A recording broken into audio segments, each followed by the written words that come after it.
Hi, I'm Marlow Artis. Thank you so much for visiting my blog, Tar Heel Teachers. Today I am joined by Nolan Hancock, who is a public defender for Cumberland County. He happens to be running for the Cumberland County Board of Education. How are you doing, Mr. Hancock? I'm good. How about yourself? I'm doing well, thank you. Mr. Hancock, can you provide us with some personal and career milestones that have led to you joining this campaign? Yes. First, I'm a product of public education. I attended public school in the western part of the state. I actually attended a school that was K through 8 all in one, and then I attended public high school as well in Lenore, North Carolina, over on the other side. And then I attended Appalachian State, another public school, and I did attend private school for law school, so I've gotten to see a little bit of both sides with it. But part of the other reason for why I decided that I'd be well suited for this is at that K-8 school I went to, my mom was a teacher there from the time I entered that school until after I left. She taught for over 30 years, so I've seen that side of education as well. And then my mother's a teacher, my mother-in-law is a teacher with Fort Bragg schools, my wife is a teacher over in Harnett County. But I feel that going through the system, I understand what it's like to be a student in the system. I also kind of understand through my wife and my mother what it's like to be an educator in the system. So I feel it's something that I'd be well suited for. And as far as any kind of milestones, I graduated with honors from high school. I graduated in 3 years from college, then attended straight into law school. So I've progressed quickly through my education. So I feel that's something that shows I'm driven. It's something I want to be successful in anything I do, and it's something I believe I would bring to the school board as well. Great. Mr. Hancock, at 28 years old, you are the youngest candidate running for the school board. What do you bring to the table that the others may not? I believe I bring a fresh perspective. As you stated, I'm the youngest person running. If I'm elected, I will be by far the youngest person on that school board. And I feel that we need to have a school board that's diverse, that reflects the community that we serve. And there's not currently that voice for the younger generation, as children are entering schools, as well as for the younger educators in the system. While I am not an educator myself, it's something I've grown up in. It's something I still have with my wife and with my mother-in-law. I talk to them on a regular basis and understand the issues that are facing our educators. And I feel like there's a little bit of a disconnect as well between our current school board and the parents and the teachers that they're serving. And that's something that I believe I could fix to some extent because I can relate to them. I'd be willing to meet with people so that I can further understand what issues are facing people in the different communities that we live in. Your daughter is about 1 year old.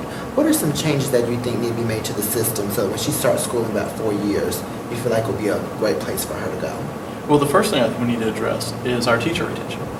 If we can have a stable school environment, I believe that will just pass straight along to the students on them being higher achieving. One of the things that I've been telling everybody that I want to address is our teacher supplement here. If we can retain our good teachers, then our schools are going to go up. Our students are going to be performing better because they're going to have teachers that are experienced, that know what they're doing, and are passionate about what they're doing. And I feel that starts with addressing what our teachers are getting. I know with my wife teaching in Harnett County that she's had friends leave to go to other school systems, primarily to the Wake school system because it pays about $3,000 more per year than our schools here. And also even going over to Clinton, a small town, it pays almost $1,000 more than Cumberland counties do. And that's something that we need to address. It's something we need to work closely with our county commissioners to try to increase that stipend so that we can be competitive with other markets, so that we can retain our good teachers here so that they don't come here, get their training, and then leave to go to another system. I also feel that we need to let our teachers know how much they're appreciated. We need to work closely with some of our local businesses, see if we can provide some kind of rewards and accolades to the teachers, even if it's just attaboy, to let them know that we appreciate what they're doing for us. And if we can start with getting some continuity in the classrooms, then I believe our students will be able to achieve better from there. I'd also, it starts in Raleigh, but like to see increased funding to the classrooms themselves. Our classes are overpopulated, and I feel like it's hard for a student to get the attention they need when the teacher has just too many students that they're having to focus on. And unfortunately, the school board itself doesn't have the power to raise money. We've got to rely on other sources for that, but that's something that I would like to work close with our county commissioners, lobby the people in Raleigh to try to help increase the funding.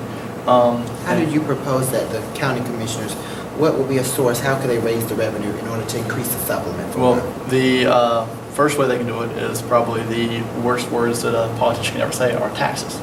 We need to look at whether there's a way that without raising taxes we can change the revenue stream to where the schools are getting a little bit more money to increase that stipend.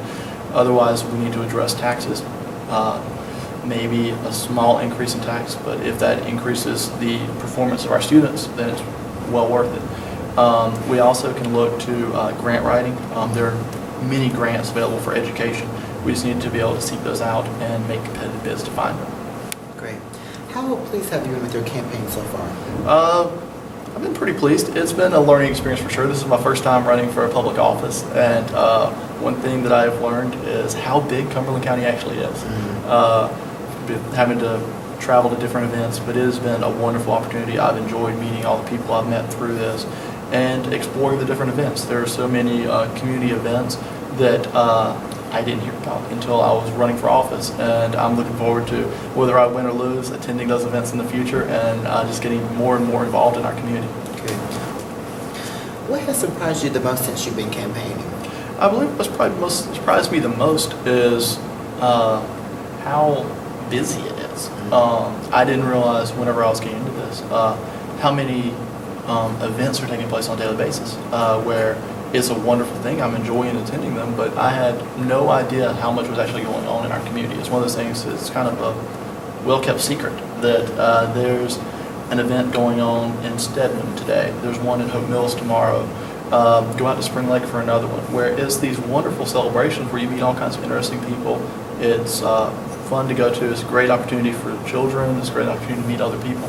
But that's probably been one of the biggest things. And the other one would definitely be the expense. I had no idea how much it actually costs to run a campaign, but it is something that I have very much enjoyed, and hopefully I can be elected and I can be doing this for a long time. Wonderful. Do you anticipate that it's going to be hard for you to balance your career as a public defender and your role on the school board? No, I don't think that'll be too difficult for me to do. The work I do as a public defender is, I believe they kind of coincide with each other to some extent, because as a public defender I represent a lot of younger people that have gotten themselves going down the wrong path for whatever reason. And something where part of my job there is, yes, they've been charged with a crime, and I'm trying to do everything I can to help them through that process, but it's also to let them know, hey, yeah, you made a mistake this time. Let's see what we can do to try to keep you from doing that in the future. And that's something that, as a member of the school board, is doing the same thing. If we can keep our young people engaged in the school system, then they're a lot less likely to be out committing a crime. If we can show them the value of having that education, then hopefully I won't see them in my office down the road. Would it be a conflict of interest? If we had a student who came into your office and needed a public defender, who was a student at Cumberland County, some kind of crime had happened, would that be a conflict of interest? Would you have to get somebody else from your office to represent that person? I believe it would be on a case-by-case basis, depending on what the person is charged with. I don't believe it would be a conflict on every case. If someone's a student and they've been charged with a crime that has nothing to do with the school system, for example, if it was a shoplifting from Walmart or some kind of traffic matter that our office is able to represent, I don't think there would be a conflict with that kind of case. If somebody is charged with bringing a weapon on educational property, some kind of assault involving the school resource officer or one of the teachers, or anything that happened on school property, I believe I would have a conflict in those kind of cases. But it's something that I'd be working with the head public defender and the people in Raleigh that are in charge of all the public defenders, making sure that I don't have a conflict with anything before I would be in representation of that person. Great. Let's switch gears for a second. The current school board, if you had to give them a letter grade, if you had to assess them, what letter grade would you provide? I would probably give them a C+ to a B. I don't think they're doing a failing job by any stretch, but there's always room for improvement. It's something that it's hard to judge from the outside, because as a layperson, I don't know what's going into every decision they're making. So it's kind of hard for me to judge what they're doing until I actually see what it is. Because there's sometimes where you're making a decision, and if you've got all the facts, it's easier to make that decision. And when you're sitting on the sideline, you're wondering why somebody made that decision. But there's a lot of confidentiality rules that come into effect, where it's hard to really give them a correct assessment until I know what they're truly working with. What do you consider to be the chief role of the school board?